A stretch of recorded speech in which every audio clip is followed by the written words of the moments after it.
Hello, ನಮಸ್ಕಾರ ವೀಕ್ಷಕರೇ. Welcome to my channel. ನಾನು ಉಮಾ. ಇವತ್ತು ನಿಮ್ಮ ಜೊತೆ ಗುಜರಾತ್ನ ವರ್ಲ್ಡ್ ಫೇಮಸ್ ಥೇಪ್ಲಾ ರೆಸಿಪಿಯನ್ನು ಶೇರ್ ಮಾಡ್ಕೊಳ್ತಾ ಇದ್ದೇನೆ. ಇದು ತುಂಬ ಚೆನ್ನಾಗಿರುತ್ತೆ. ನೀವು ಒಂದ್ಸರಿ ಖಂಡಿತವಾಗ್ಲೂ ಟ್ರೈ ಮಾಡಿ. ನೀವಿನ್ನು ನನ್ನ ಚಾನಲ್ಗೆ ಸಬ್ಸ್ಕ್ರೈಬ್ ಆಗಿಲ್ಲ ಅಂದರೆ ಪ್ಲೀಸ್ ಸಬ್ಸ್ಕ್ರೈಬ್ ಆಗಿ, ಹಾಗೆ ಬೆಲ್ಲೈಕಾನನ್ನು ಪ್ರೆಸ್ ಮಾಡಿ. ಇದರಿಂದ ನಾನು ಹಾಕೋ ವಿಡಿಯೋಗಳು ನಿಮಗೆ ಪಟ್ಟಂತ ಬರ್ತವೆ. ಮೊದಲನೇ ದಿನ ರಾತ್ರಿಯೇ ಮೆಂತ್ಯ ಸೊಪ್ಪಿನ ಎಲೆಗಳನ್ನಷ್ಟೇ ಬಿಡಿಸಿಕೊಂಡು ಚೆನ್ನಾಗಿ 4-5 ಸಾರಿ ತೊಳೆದು ಅದನ್ನು ಕಾಟನ್ ಬಟ್ಟೆಯಲ್ಲಿ ಹೀಗೆ ಸುತ್ತಿ ಇಟ್ಟಿದ್ದೆ. ಮರುದಿನ ಬೆಳಿಗ್ಗೆ ಈ ಸೊಪ್ಪು ಚೆನ್ನಾಗಿ ಒಣಗಿದೆ.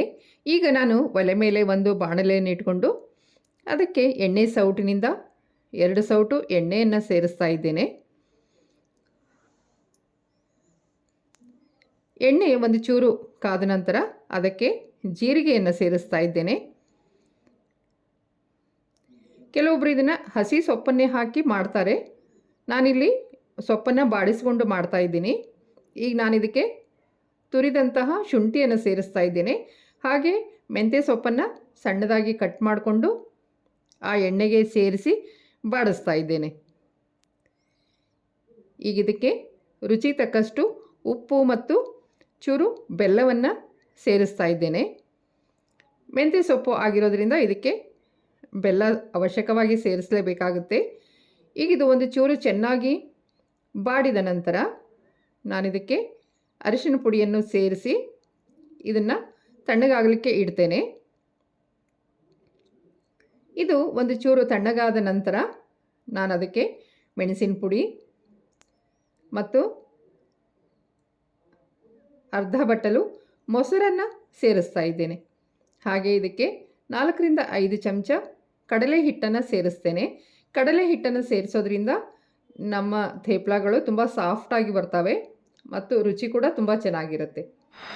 ಈಗ ನಾನಿದಕ್ಕೆ ಗೋಧಿ ಹಿಟ್ಟನ್ನು ಸೇರಿಸಿ ಇದನ್ನು ಚೆನ್ನಾಗಿ ಚಪಾತಿ ಹಿಟ್ಟಿನ ಥರ ನಾದಿ ಕಲಿಸ್ತಾ ಇದ್ದೇನೆ.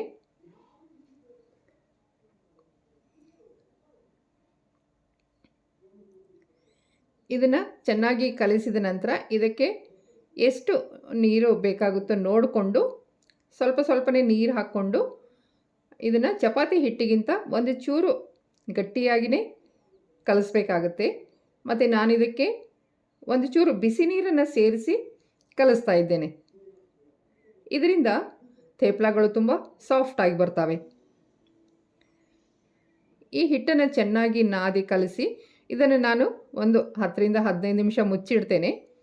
ಥೇಪ್ಲಾಗಳನ್ನು ನಾವು ಚಪಾತಿ ಥರನೇ ಲಟ್ಟಿಸಿ ಮಾಡೋದು.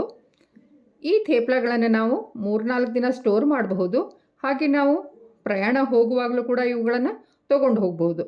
ಆದರೆ ಅದರ ಸಲುವಾಗಿ ನಾವು ಕೆಲವೊಂದು ಟಿಪ್ಸ್ ಆ್ಯಂಡ್ ಟ್ರಿಕ್ಸ್ಗಳನ್ನು ಯೂಸ್ ಮಾಡಬೇಕಾಗುತ್ತೆ. ಅವು ಯಾವುವು ಅಂತ ಈಗ ನಾನು ನಿಮಗೆ ಹೇಳ್ತಾ ಹೋಗ್ತೇನೆ. ಸೊಪ್ಪಿನ ಬಗ್ಗೆ ಹೇಳಬೇಕಂದ್ರೆ ನೀವು ಸೊಪ್ಪನ್ನು ಬರೀ ಎಲೆಗಳನ್ನಷ್ಟೇ ಬಿಡಿಸಿಕೊಂಡು ಅದನ್ನು ಚೆನ್ನಾಗಿ ತೊಳೆದು ಒಂದು ಕಾಟನ್ ಬಟ್ಟೆಯಲ್ಲಿ ಹಾಕಿಟ್ಟು ಅದು ಚೆನ್ನಾಗಿ ನೀರೆಲ್ಲ ಒಣಗಿ ಹೋಗೋ ರೀತಿಯಲ್ಲಿ ಮಾಡ್ಕೋಬೇಕಾಗುತ್ತೆ. ಎರಡನೇದು, ಆ ಸೊಪ್ಪನ್ನು ನೀವು ಎಣ್ಣೆಯಲ್ಲಿ ಚೆನ್ನಾಗಿ ಬಾಡಿಸ್ಬೇಕಾಗುತ್ತೆ. ಮೂರನೇದು ಹೇಳಬೇಕಂದ್ರೆ ನೀವು ಹಿಟ್ಟನ್ನು ಕಲಿಸುವಾಗ ಮೊಸರನ್ನು ಸೇರಿಸಬಾರ್ದು.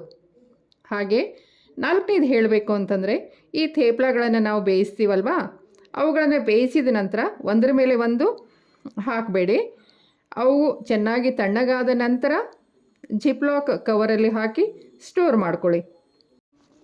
5ನೇ ಟಿಪ್ಸ್ ಹೇಳಬೇಕು ಅಂತಂದರೆ ಹಿಟ್ಟನ್ನು ಕಲಿಸುವಾಗ ಒಂದು ಚೂರು ಎಣ್ಣೆಯನ್ನು ಜಾಸ್ತಿ ಹಾಕಿ, ಹಾಗೆ ಈ ಥೇಪ್ಲಾಗಳನ್ನು ಬೇಯಿಸುವಾಗಲೂ ಕೂಡ ಒಂದು ಚೂರು ಎಣ್ಣೆಯನ್ನು ಜಾಸ್ತಿ ಹಾಕಿ ಬೇಯಿಸಿದರೆ ಇವು ನಮಗೆ ಟ್ರಾವೆಲ್ ಫ್ರೆಂಡ್ಲಿ ಆಗಿರ್ತವೆ.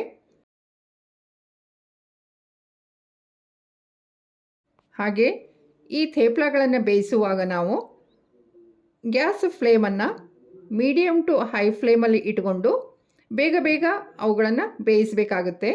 ಆಗ ನಮ್ಮ ಥೇಪ್ಲಾಗಳು ತುಂಬ ಸಾಫ್ಟಾಗಿ ಬರ್ತವೆ. ನಾವು ಸಿಮ್ ಮಾಡಿ ಇಟ್ಕೊಂಡು ಇವುಗಳನ್ನು ಬೇಯಿಸ್ತಾ ಇದ್ದರೆ ಇವು ಒಂದು ಸ್ವಲ್ಪ ಹಾರ್ಡ್ ಆಗ್ತವೆ. ಈಗ ನೋಡಿ, ನಾನು ಹಾಗೆ ಹೈ ಫ್ಲೇಮಲ್ಲಿ ಇಟ್ಕೊಂಡು ಬೇಗನೆ ಇವುಗಳನ್ನು ಬೇಯಿಸ್ತಾ ಇದ್ದೇನೆ.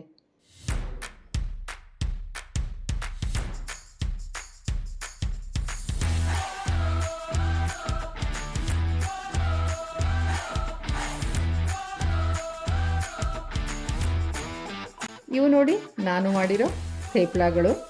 ಗುಜರಾತ್ನ ಜನ ಈ ಥೇಪ್ಲಾಗಳನ್ನು ಉಪ್ಪಿನಕಾಯಿ ಅಥವಾ ನೆಲ್ಲಿಕಾಯಿ ಚುಂದ ಜೊತೆ ತಿಂತಾರೆ.